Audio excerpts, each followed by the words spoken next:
Got it. Live streaming is on. Live streaming is on. Is that Martin? Yeah. Nice. No, I think Bob is streaming. YouTube freed up, or is that something else?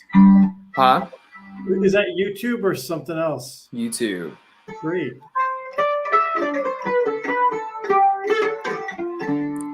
All right. One thing.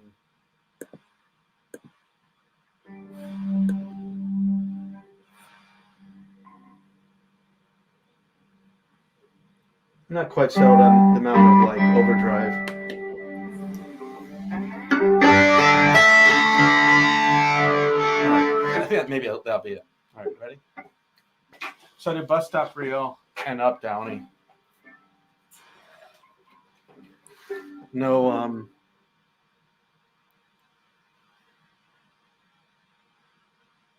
right, I'm gonna do looper pedal. I wasn't gonna do looper pedal. I'm gonna do looper pedal. I've been in practice with this, but fuck it. I won't. Fuck it. Yeah, let's do it. Okay, 1, 2, 3.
Yeah. Very neat. Very nice. Damn. Whoa. I just raised my hand again. I invited this guy I met who oh thank you, who plays guitar. He used to be a music director for a church, so he's got pro level skills. Got tired of 9 to 5. Anyway, he's played with me twice before and is very competent. Anyway, he's gonna play, and I sent him a recording and say, if you're good with this, that's what I'd like to do. And he wrote back saying he likes it, that it kind of sounds like a violin plus mandolin. together. And I'm wondering sort of if like the distortion and the compression end up kind of giving a violin sound. There was like a little phase in there too, was there not? Well, you have really good ears. So what? Bit of a flanger. Flanger. Yeah. The phaser, I wasn't loving the high low. You know what I mean? Like the way it's equalizing. The flanger I was kind of liking, but really lightly. Like I have it only on the speed is on 1, so all the way down. The depth of the flanger. Oh, I should explain what a flanger is. You guys know what Andrew and Bob? You guys know what a flanger is? Andrew? No. Oh, It's like a phase. It's like the flanger. What it actually refers to is on a reel-to-reel. If you have the exact same recording on 2 reel-to-reels, and if you touch the flange of the other reel, so it slows it down, and then you can like slow it down and take your hand on and off, is the way they originally did flanging. And so it sounds like you have 2 instruments kind of phasing in and out, but you're actually changing the pitch. And so if the flange is too deep, you end up going like really flat, and then that could be a good effect, but I wasn't liking it, for what I was doing. So I was trying to just do a touch of flange to make it sound like just something interesting was going on. Super slow rate on the flange. Yeah, it's like 2 signals, but then slightly offset. Yeah. So when you take your hand off, does it catch up to where it should have been? That's originally what it would do. And now, I don't know, Martin, you probably know the electronics now. I don't know if the flange goes both sharp as well as flat very slowly. I'm going to guess it does. Yeah, in software. I've got a video. I'm going to get out and come back in. Okay. I'm not getting out. Your tone for that was like a revelation. Like, obviously, like, we know this song, we've heard this song, and like, but it translates so well to that electric tone with the distortion and all that. It sounded like an Iron Maiden song. Like, just the way the song is, like, it's made to be with like distortion and all that. Well, that's the fun. I mean, these are all these minor keys, though. I was playing the major key ones. It's like they work too. They're very different. That sounds like it could be an electric guitar piece, like early metal, birthday metal. Absolutely. There are settings ahead, so a bit of flange with the depth 2.5s. That means, it's just like I guess it'd be at like 9 o'clock. Then a bit of reverb, string reverb, very short decay, and only 2.5. A little bit, but not too much. And I was originally doing the putting chorus instead of compression. I feel with the distortion I have no compression, and that was kind of cool. So I put the chorus and the flange. So I thought that might really give a little bit more interest into the line. And you have it all in one multi-effects processor?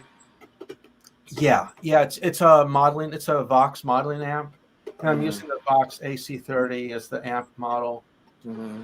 And then has 2 gains. So that gains at just above 5. It's like at 6 or 7. So you're not running direct. You're playing out of the amp, and the amp is getting picked up by your microphone that you're talking through right now. Correct. Yeah. Okay. Yeah. That probably adds like a tiny bit of distortion that works well with what we were just talking about. Oh, funny. Yeah, like overloading the mic. Yeah, or like gain staging in general, just like from the amp to the mic. It could be. Yeah. Actually, I mean, that'd be probably quite a bit louder than what I'm talking. Also, what does gain staging mean? So like throughout your signal chain of whatever you have from your sound source, all the way through your processing, all the way through to your eventual output, that you can set levels. So if you wanted like a crunchier tone, if you wanted more of the amp, and that's like a tone of itself that like you'd have your instrument maybe a little bit, you'd have your instrument kind of like medium high and have the amp cranked, but then have your microphone turned down so you have more of that amp sound. Or if you wanted like medium amp sound, just a fuller recording of the room, then you could have like your microphone turned up and you'd have more room tone, more of the natural reverb of the space, or if you want none of that, you know, you can have those both turn down, your instrument cranked way up.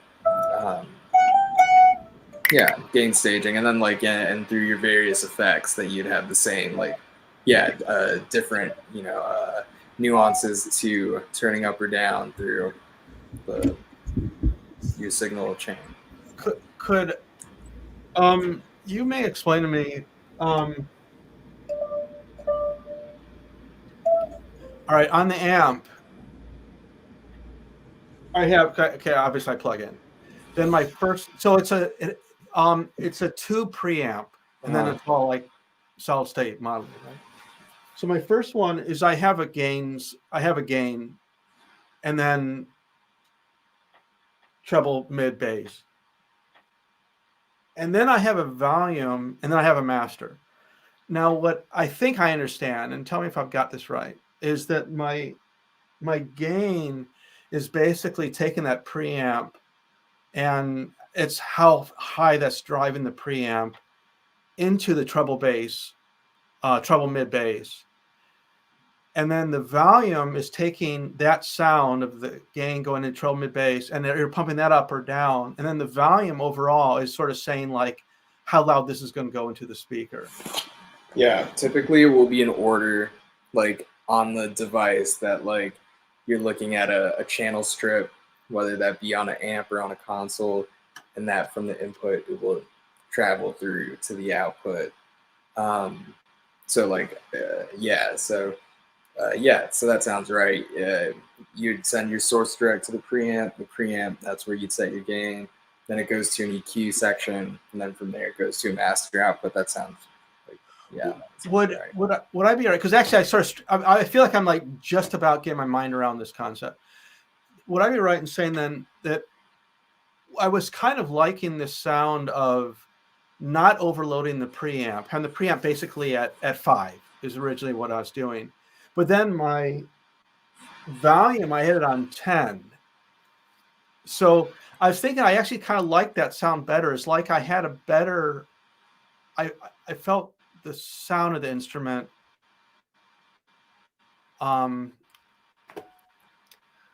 Yeah, it's entirely subjective. For me, I like to crank the gain and have the volume lower, and that gives me more of a metal tone.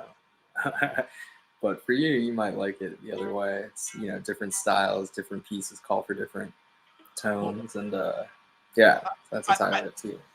I think that was like, and tell me if you think I'm on what I think the reason I was finding that was that because this stuff's very notey as opposed to having like long, you know, because a screaming solo where you're not playing that many notes. I'm playing, you know, these are all eighth notes.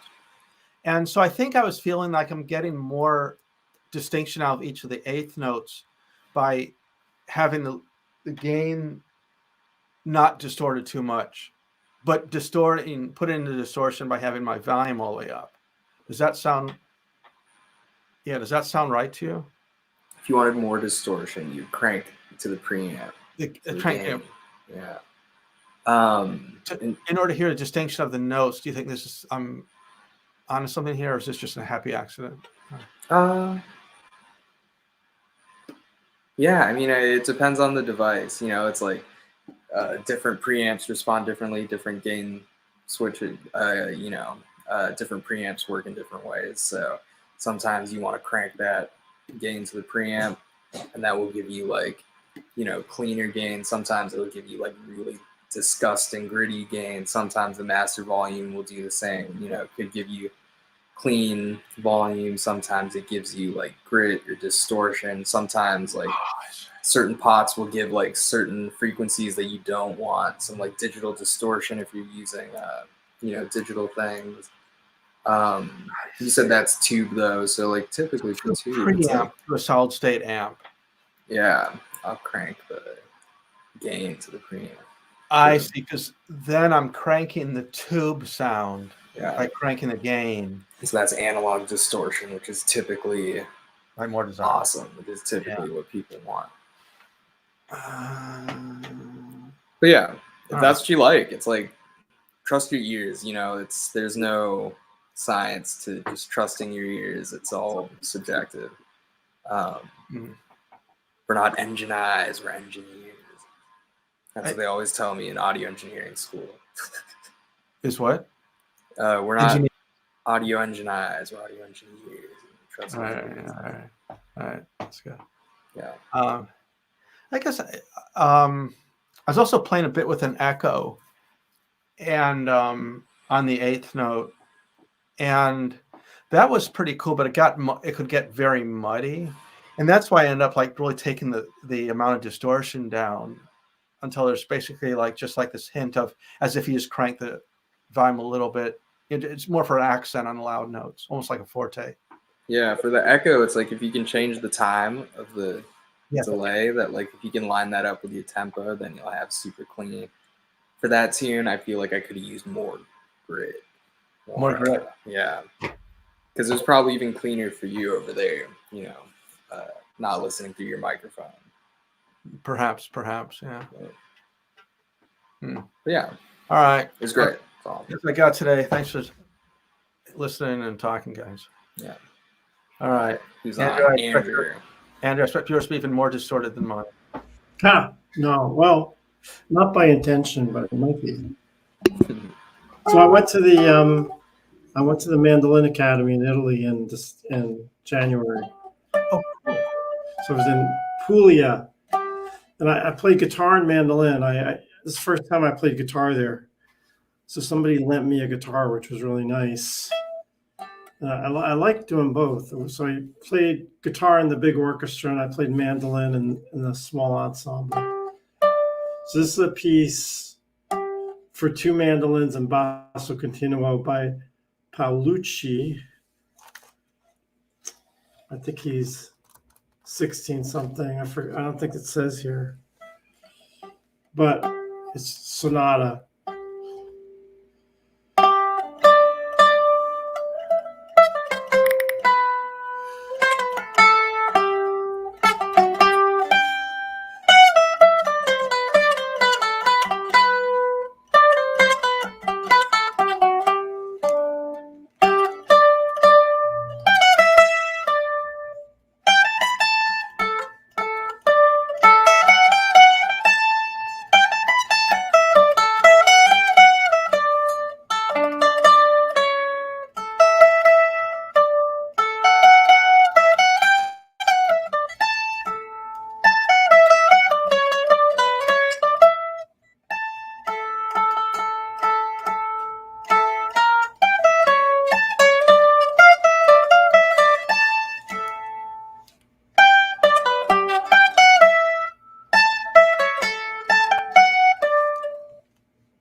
That's it.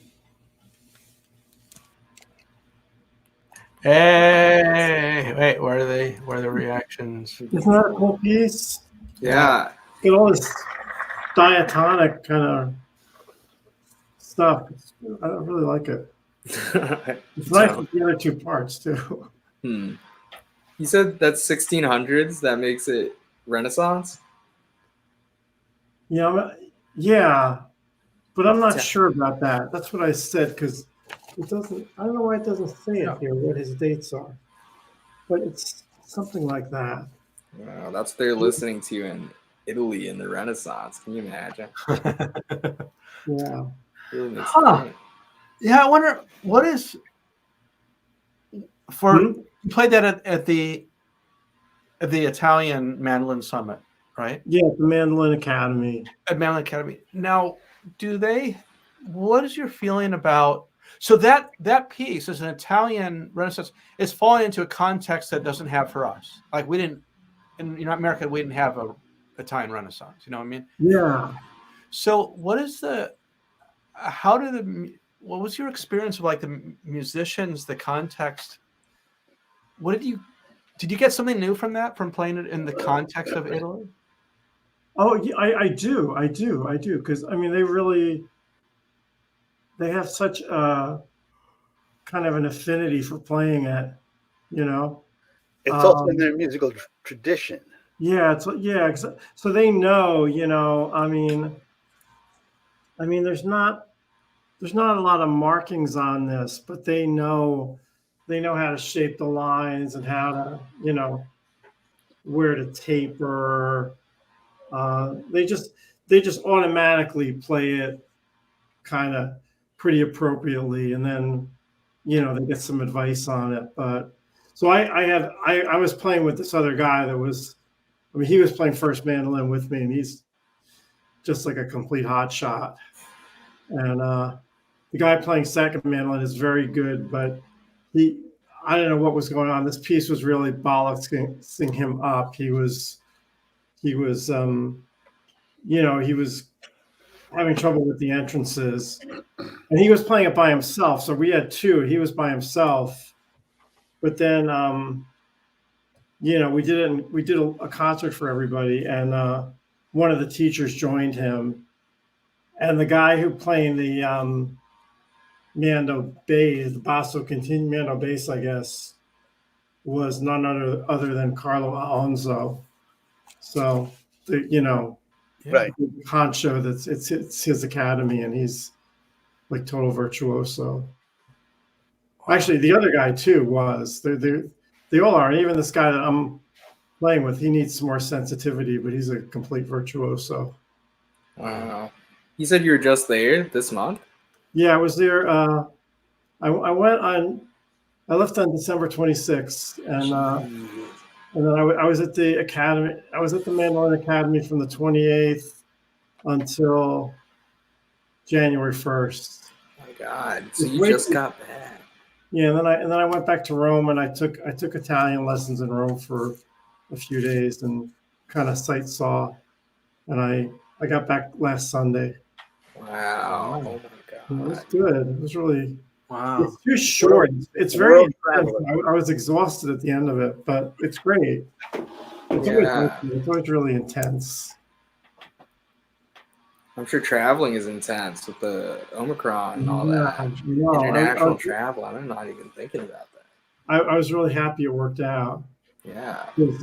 Hey, Mark, you came back from California. I've barely been out of Brooklyn. What's that? Right. I thought I was good going to California. You're just in Italy. That's it. Well, what did you have to do? Did you have to do stuff to get on the plane? Like, did you have to get a test or not? No. Just mask up. Oh yeah. Be safe. You have to get tested. Customs. I had to sort of like upload my CDC card to the airline website, and then I had to get a COVID test. I mean, this was for Italy. Their requirements, like, if it was, I don't know, if it was like a molecular test, it could be a day before travel. If it was PCR, it could be within 3 days of travel. So that was kind of nerve-wracking, but they put me in touch with someone that I could get the test from, because like, the testing sites, like right before Christmas, they were crazy. Yeah. And then that uploaded to the airline. So they had all this documentation. So I thought I was going to get a hard time when I got off the plane in Italy, but it was kind of like I had been through the whole approval process. And I just walked off and showed my passport, and I was good. Did you go solo? Hmm? Did you go solo? Did you have a company with you traveling? No, I was by myself. Wow. So, when I get to the Mandolin Academy, I know people at the Mandolin Academy. But Did then other people come from like internationally, or were you the most international person? I was the most international, because most of them were like, at the summer one is longer, and people come from the States, and there's this guy that comes like every other year from New Zealand. He's like a Italian. His name is Gianni Flago, but he's from New Zealand, and he makes wine, which is that's his job. He's a winemaker. He's Italian. Yeah, he's a his ancestors were Italian. But yeah, there's a bunch of American people. So, but this time there were like 2 or 3 people from France, and everybody else was Italian. So How many times have you done?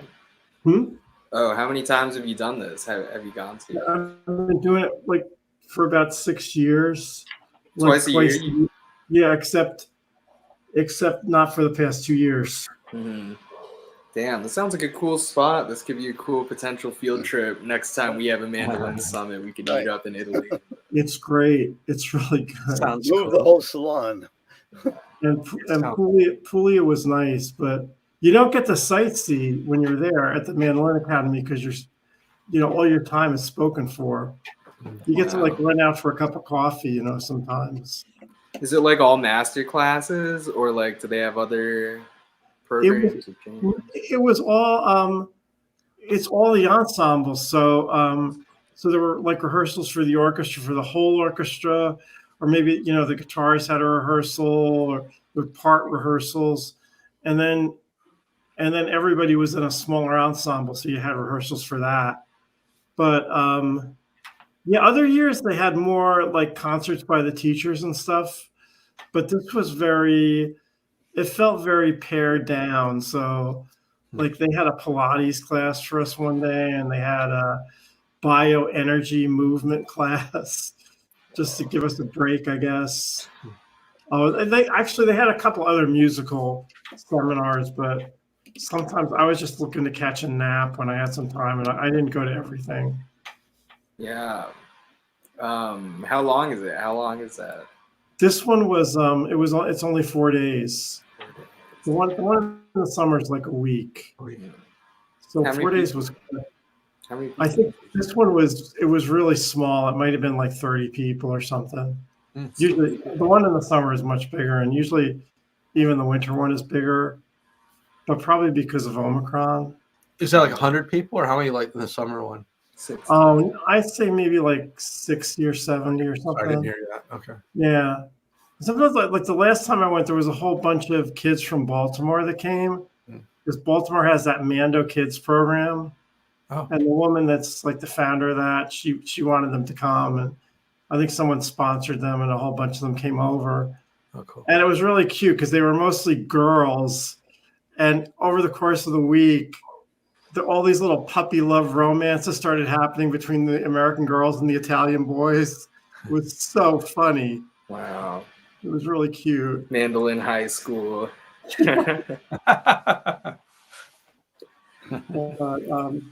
No, it was good. Wow, that sounds awesome. That's badass. That's awesome. But I was seriously exhausted at the end of it, but it was really good. How bad? Sounds great. Yeah. So Rome was like a rest.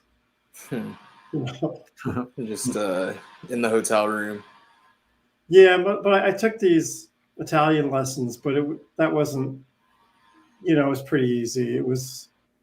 It gave like a little structure to my time, that I knew I was going out for Italian lessons every morning. Yeah. Other than that, I would just like walk around and look at churches and stuff. Nice. This is nice. Man, Yeah, it was great. sounds great. But we did this piece, and then we did 3 in the small group. Did 3 Bach. One of which I totally fell apart in the concert, but the other 2 I sort of acquitted myself on. So Cool. it's all like a learning experience. Do you have to get accepted beforehand, or you just pay and then? No, that you just I don't know. I don't think they turn anyone down because they say you could be a beginner and they'd find something for you to do.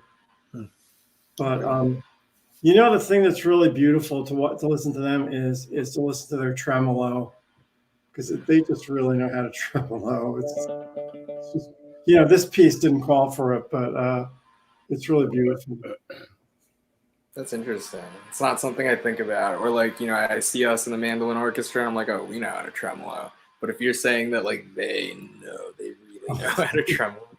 They really know. Yeah, I'd like to hear that because I always feel like I'm not happy with my tremolo at all. No. And I feel Yeah, so no, happy yeah. about it. Makes work. They get a lot of nuance into it. Flexible wrist. It's not just steady. It's right. got all. Oh, so they had this is the first time sometimes they'll just have like a session, but this year they had talent night, so you could sign up, you know, to do talent. So I signed up to I sang the Joni Mitchell song. I sang River, and then there's this woman from France that I'm friends with, and she wanted to, you know, she kind of just made a little statement about singing together, and she mentioned Molly Malone. So then I said, oh yeah, you know, you want to do Molly Malone? We can do that. So we did it as a duet. Oh, fun. And then this guy, like at the end, everyone had done what they were supposed to do, and he kept saying, oh, does anyone else want to sing? So this guy Enzo, he's a little, I don't know, he's interesting, but he says, oh, Andrew.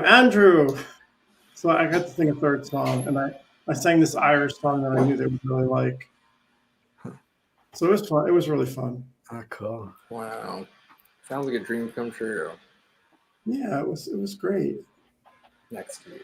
It's awesome. Get it next So yeah, I'm going to go again in the summer, you know, if everything works out. Nice. Sounds really I cool. don't know the details yet, but it's forthcoming. What do I Google? What is it called? What do I Google? Oh, it's Italian Accademia Internazionale di Mandolina e Chitarra. Meanwhile, I hate to like play and run, but I'm like falling asleep on my feet. Yeah. Would you guys excuse me? It won't be rude. Okay. Want to go? Goodbye. Yeah. All right. Sorry to leave. Right. I'll send out the when to meet for Sunday, and we'll meet presumably in like 1.5 weeks. Okay. Probably, right? Yeah. All right. Okay. Cool. I don't want to. I'm gonna just mute my mic. I'm afraid if I turn off my Jitsi, we might all get disconnected. So I'm just gonna small the screen and mute my mic. So I'll just leave it on. All right. Cool. It's really nice seeing you guys and See you. thanks for coming. All right. Yeah. We'll figure out next time. All right. Cool. Ciao. All right. I'm going to do a little piece from the orchestra. Okay. Cool.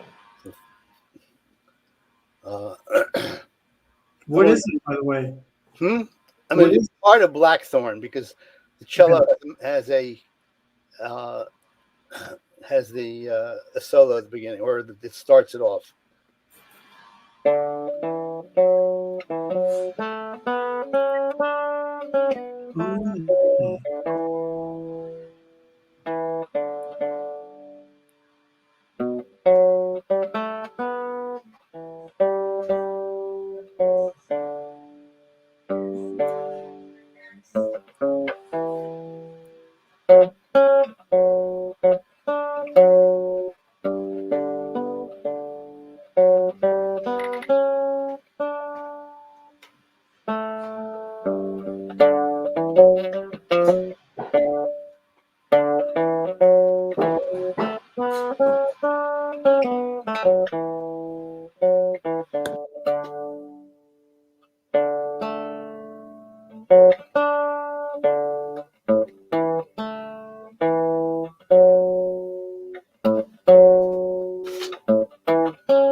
that down all just you?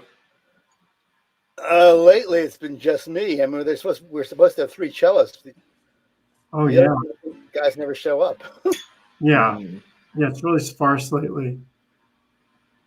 Yeah, it's fun. Sometimes I could hear where I'm supposed to be, and then sometimes it's Right. so mysterious. It's like just like another part. It's hard to hear where I would fit in. Right. And Right. this is not a bad one because at least here the cello has a solo. There Yeah, are parts where the cello just has a bass line. You have no idea where you are. Absolutely no idea. yeah, And It's then tough. a few weeks ago, there was, I forget which piece it is. The cello, there's a call and response with the mandolas and the cellos, which you don't get by just reading the bass line. So Chen has said, no, you wait for the mandola goes boom, boom, boom, and then you go boom, boom, boom, boom, boom, boom, boom, boom. yeah. Oh, is that what it's supposed to sound like? You just have just the call. It's the Right. call into Yeah. the abyss. Right. Which one is for? Are you first or are they first? They're first. Oh, you're just responding to nothing. Right. Well, that's tough. That's good. That's how you're gonna sound good with the orchestra. You can hold that down, just you like that. I just have to hit the notes. I mean, I'm just missing notes, but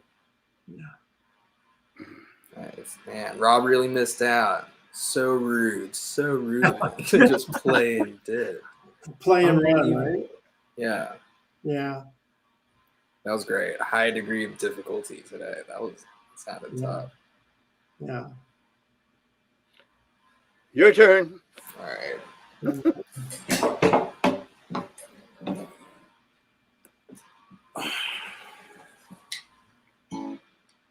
Okay, I kind of want to go with the theme of no vocal tunes today. I kind of want to do just the two of us again. Go for it. See if Well, let me mute. Yeah. Oh yeah, you too.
Okay, that's it.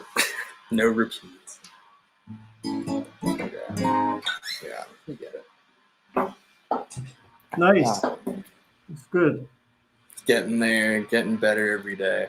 What Playing is, my butt. what is that exactly? That was supposed to be just the two of us. The Grover one. Oh yeah. Oh yeah. Okay. Yeah, I did recognize it. Hmm. I'm thinking about it now.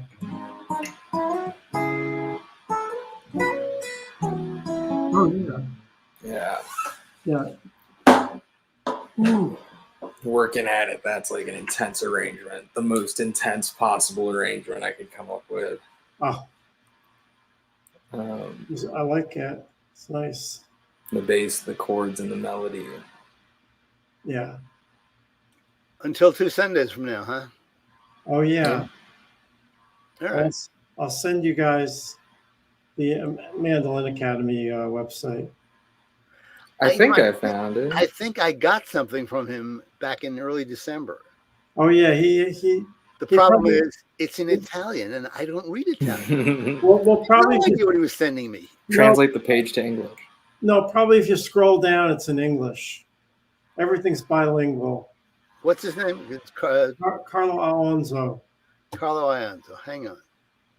I think I found it, and there's like pictures of various groups of I guess everyone group Yeah. pictures and they're all wearing matching color T-shirts. Yeah. And I'm looking for You might you. put me in the back row sometimes. I see you. You're wearing a black shirt, Yeah. grayish, in one of them. Okay, I In know. in questo delicato momento storico vogliamo augurarvi un sereno Natale e felice anno nuovo, campagna di tanta buona musica. Well, Bob, you speak Italian perfectly. What are you talking about?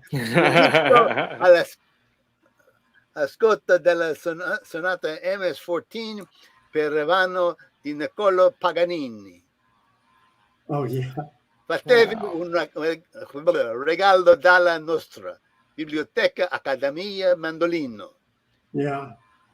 When you're there, do they speak English or do you just play music and there's no? Oh, there is. It Well, is in English. It is in English. Well, Like normally they say like all the official stuff is bilingual, so they'll speak it in Italian and then in English. But a lot of times, like the English version, because they speak English well, but I mean it's not their first language, so right. it'll be like really short, or they'll mess up the measure number. So they say like, they want to say measure 78, and so they say measure 68. So you're like in the wrong place.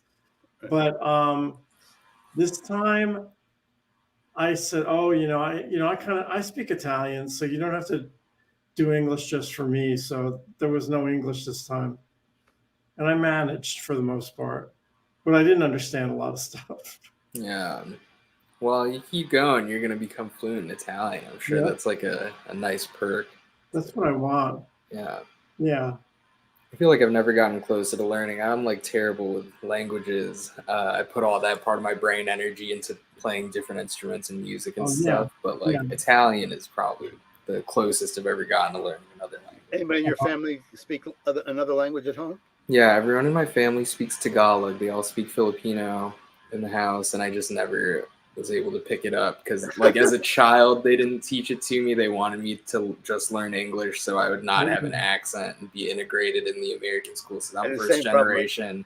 I grew up in a 3-generation household. So my grandparents spoke Russian to each other, Yiddish to their friends, and my mother spoke Yiddish to her sister when she'd show up. And they never wanted us to learn another language because they wanted us to speak English fluently. So you don't speak any of that? I cheated. I never learned any Russian, but I cheated because I took German in high school. It turns out that Yiddish is actually a 500-year-old dialect of German. So if you listen to German and just twist the vowels, you got most of the words. So that, and if you count in German, it's ein, zwei, drei, and in Yiddish, you just change the I sound to an A sound, so it's ein, zwei, drei. Okay. Yeah. It's like that with Tagalog, since the Philippines is a colony of like everyone. There's like, it's like 50% English or like 50% Spanish, 40% English, and then there's like some Tagalog specific words and phrases, prepositions and stuff. But yeah. But you never got to learn Tagalog. Yeah, I will though. I will one of these days. I'm really gonna push it because when I was like growing up, there wasn't a lot of resources. Like it wasn't a language that was taught in schools. There aren't a ton of there's not a ton of literature or resources or people who speak it officially. Yeah. I watch newscasts and like people who should have proper language, and like even that is like very unofficial in the way they speak. Unless you're in a community that speaks it, you're just not going to pick it up. Right. And there was nobody my age who spoke any other language. Mm-hmm. But I was around my grandparents enough so I'd hear Yiddish a lot. Right. But yeah. But it's like German. Every now and then they throw a few words at me, And then Russian is something you can like. There's like a lot of resources and literature. And now, a lot of good now stuff. there is. Yeah. Now when I was growing up, Russian was forbidden language. Oh yeah, that's right. You wouldn't even let anybody know that anybody in your family ever knew Russian. That's right. I forgot about that. Red Scare. Oh yeah. Yeah. But yeah, now there's more Tagalog resources, so I'm gonna get around to it. Right. In Brooklyn, Russian is like a third language behind English and Spanish. True. Actually, in my neighborhood, I don't know. In my neighborhood, it's English, Bengali, Urdu, Haitian Creole. Good mix. And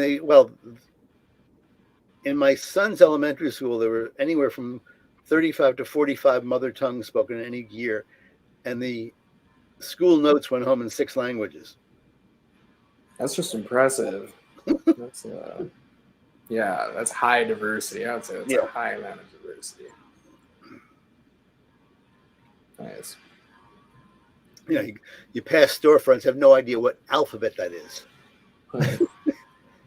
I think I've learned that Bengali looks like everything hangs from a line. What I did learn once I walked into one of the local stores, and there were these 3 guys talking, and I knew that the Pakistani guy was talking Urdu, and he said, "Oh, I'm talking Urdu, and he's talking Hindi," but they're virtually the same language. The difference is that Hindi is written in Sanskrit, I think left to right. Urdu is written in Farsi, right to left. Oh, wow. They can talk to each other, they can't write to each other. Oh. Whereas, Not unless they know the code. Whereas in China, you got, I think, 3 major dialects of Chinese, very, very different languages, but they use the same pictographs. They can write to each other, but they can't talk to each other. So Cantonese, someone who speaks Cantonese can't talk to someone who speaks Mandarin, but they can write to each other. That's fascinating. Isn't that wild? Yeah, I didn't know that. I'm gonna think about that for a while and see if I can pick anything up. Nice. Well. All right, folks. Yeah, you gotta. You want to play us out? What's it called? I don't know. It's upstairs. So, the shofar now. It's upstairs. The shofar in your studio. Yeah. Your last step is to get your laptop up there. So then you this is not a laptop. This is a monster desktop. The laptops around here work because the internet comes in right behind me here on the wall, and my wife goes crazy because the internet dies. Wireless dies 20 feet away for some reason. Sometimes it works, sometimes it doesn't. Okay. Well, one day we'll see it. Yeah. All right. So. Cool. Great. All right. See you. See you in a couple of weeks. Yeah. See you in a couple of weeks. Okay. Right. Time to hang up. How do we hang Rob up? He'll figure that out. He'll notice we're gone. Yeah. All right. All right. We'll see you later. Bye. Good to see you. Good to see you. All right. That is the show. That's the show. This has been Lemon Quippy, post-New Year's special. We had a lot of fun today. We heard Rob play an Iron Maiden tune. One of the Firestein tunes, but the electric tone. It was electric, but the other meaning of the word. That means vibrant, powerful. We heard Andrew play a beautiful Renaissance piece from Italy. Incredible. We heard Bob play one of our tunes from the mandolin orchestra. Playing that cello part with the solo or something that very intimidating for me to play. We heard me play some bullshit ass Grover Washington. I tried my best, and that's what matters. It's the intention that counts. Yeah, so that's the show. Quick word from our sponsors. Okay, so I didn't always know how to play bullshit ass Grover Washington. Well, the song's good. I played it bad. I didn't always know how to play that song badly. And And so that's why I use Skillshare. Skillshare is an app that you can download that can teach you how to play mandolin. Can teach you how to play guitar. You can learn a multitude of instruments: trumpet, bass, cello, clarinet, you name it, any instrument. It's on Skillshare.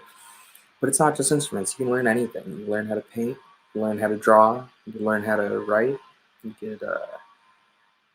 can really learn anything. You can learn how to train your mind. You can learn how to train your mind. You can levitate small objects. Some people are able to look through solid objects. I've taken the telekinesis course. I've been able to lift very small objects, little screws, and I've even gotten a tennis ball to slightly move. And that's one of my favorite skills to use to scare the neighbors when they're being loud at night. Try to just move some stuff in their house and not hurting anybody, of course, but just a useful skill to have. Sometimes, it all started. I locked my keys in my car one day, and I thought it would be really helpful to be able to lift the keys out and unlock the car, and or lift the lock thing. And that's something I learned how to do within the first week of using Skillshare. So if you want to play an instrument or learn mind powers like me, download Skillshare. Use my code at checkout, Chef Lemons. Save an additional 10% off your first subscription. Thank you so much to Skillshare for sponsoring this video. And that's it. No other sponsors. If you'd like to sponsor the show, please reach out, cheflemonsofficial@gmail.com, or hit me on YouTube, Twitch, Instagram, Facebook if that's your jam, TikTok even, whatever you like, I'm there. Or just call me. I like calls best. Okay, so that's the show. Once again, this has been Lemon Quippy, posting your special January 17, 2022, first show of the new year, maybe. And no, we did one on the 3rd. Whatever, you get the idea. I've been your host, Chef Lemons. And once again, use my name at checkout and save an additional 10% off your first subscription. All right, everybody. Thank you so much. Godspeed. Good night. Pray for your loved ones. Tell them you love them, because time is fleeting, and the universe means nothing except for the imminent of the people who are right in front of you. Okay. Good night. Bye. Love you. Love you. Good night.